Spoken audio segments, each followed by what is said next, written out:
What is up, everybody? Luke Filmboss here, and today I'm going to be reviewing Napoleon. This is going to be a quicker review because there's not a whole lot here that I want to talk about. There is a lot of good stuff here. There's a lot of stuff I liked, and there's some problems, but overall it's just a pretty well-made movie by a very, very experienced and talented director, Ridley Scott.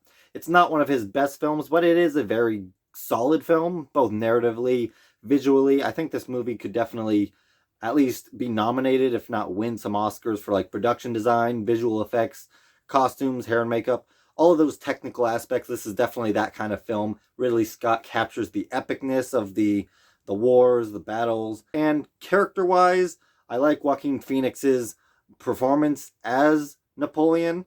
It's really good, and the actress that plays Josephine, she does a good job. All around, it's a very solid film.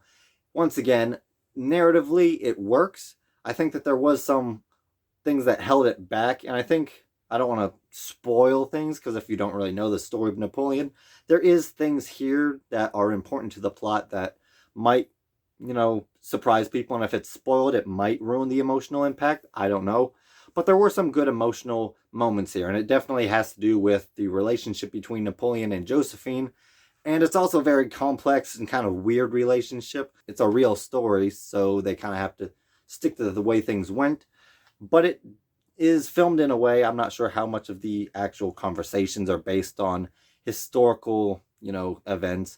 So they were able to make the characters a little bit more flexible, I guess, from their historical counterparts.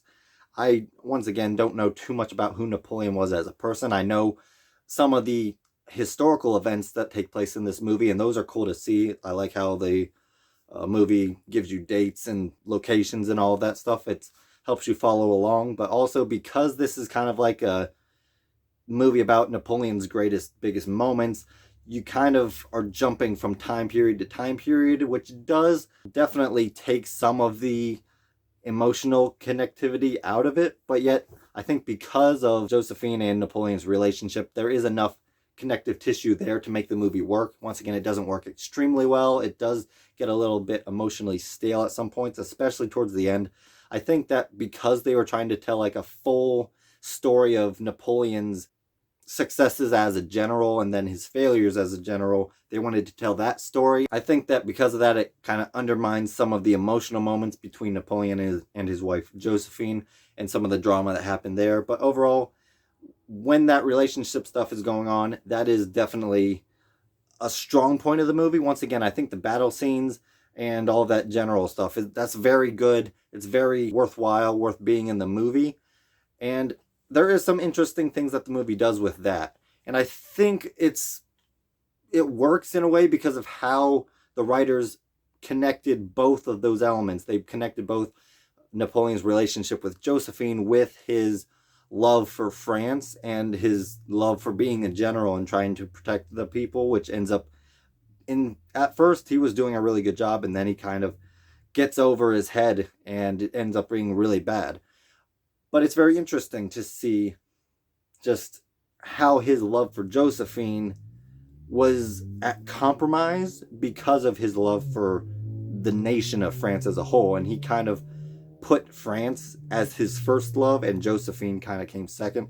Although he definitely does show in the movie that he cares greatly about his wife. And once again, I don't want to spoil things, but if I wasn't spoiling, I would go in a little deeper.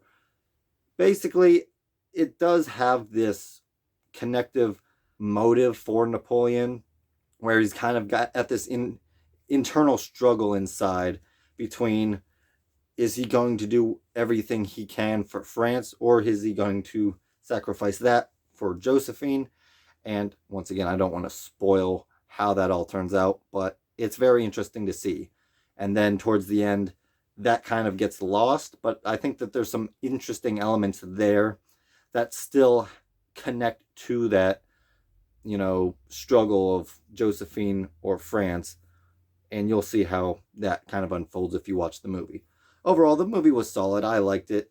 It's just a professionally made, really, really good, decently paced movie, although I think it does go a little too long. I think there was a point where maybe the movie should have ended and it didn't because it wanted to finish out Napoleon's whole life. And so that's acceptable for a historical film, but also it does kind of, from a story perspective, kind of makes the story drag a little bit towards the end. But overall, it's a solid film. I give it an 85% in quality and 85% in enjoyment for an overall score of 85%. Thank you all for watching. Please like, comment, and subscribe, and hit that notification bell to help you be on the lookout for more videos from Luke Film Boss. Bye.